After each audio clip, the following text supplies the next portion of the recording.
शौर दे के मोहम्मद के आस्ताने का मिजाज बदलेंगे हम इस नए ज़माने का. Muhammad murdered 400 innocent Jewish people in cold blood. A bloodthirsty tyrant hell-bent on slaughtering Jews.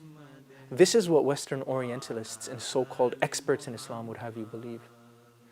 But imagine that your close allies who promised to support you, and protect your city against any enemy, betrays you in the middle of a war. They resolve with your enemy to annihilate you. They attack your innocent women and children.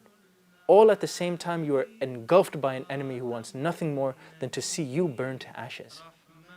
Every modern civilized government today would call this high treason. They would call these so-called allies, in reality, enemies of the state.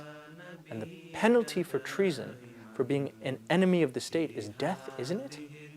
But still, Muhammad Mustafa sallallahu alaihi wasallam did not sentence any of these people to death, as is alleged. In fact, Muhammad Mustafa sallallahu alaihi wasallam had nothing to do with this Jewish tribe's fate at all. But let's rewind just a bit. The year is 5 after Hijri.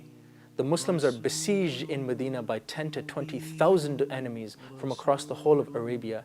The Muslims have built a ditch to secure the one unprotected side of Medina, and they have taken shelter inside of Medina.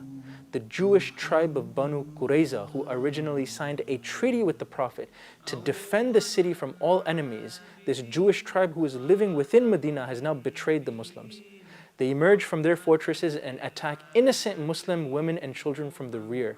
And they do so exactly when the 3,000 Muslims are being surrounded and attacked by tens of thousands of disbelievers. The Banu Qurayza were not guilty of one crime. They were guilty of many: disloyalty, breach of agreement, treason, rebellion, attempted murder. No unbiased court of law could ever be inclined to deal leniently with such a case. Even today, in such circumstances, what other punishment except for death did these people deserve? But even then, we witness the mercy of Muhammad sallallahu alaihi wasallam. Muhammad Mustafa sallallahu alaihi wasallam did not mete out the death penalty to this Jewish tribe. He accepted their demand at the end of the war when they lost and they submitted, and when they accepted defeat. He accepted their demand that someone other than the Prophet Muhammad sallallahu alaihi wasallam arbitrate their case and judge what the penalty for their crimes should be. This is the response of a victor, mercy. The Prophet agreed that he would have nothing to do with the issue of the Banu Qurayza.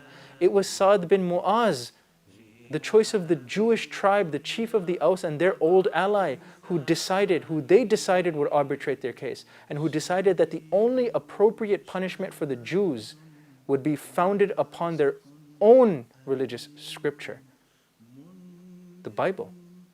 But what does Jewish scripture say about such an heinous crime? Deuteronomy 20:12.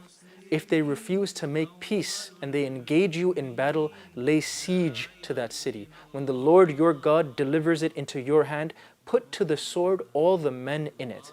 Sa'd bin Mu'az only acted in accordance with Jewish scripture, and he accorded these Jewish tribesmen the death penalty according to their own scripture. So you tell me, is Muhammad sallallahu alaihi wasallam not innocent of all these vicious allegations that he murdered innocent Jews? This is just a brief glimpse into this week's readings. For more information, please refer to The Life and Character of the Seal of Prophets, Volume 2, pages 485 to 533.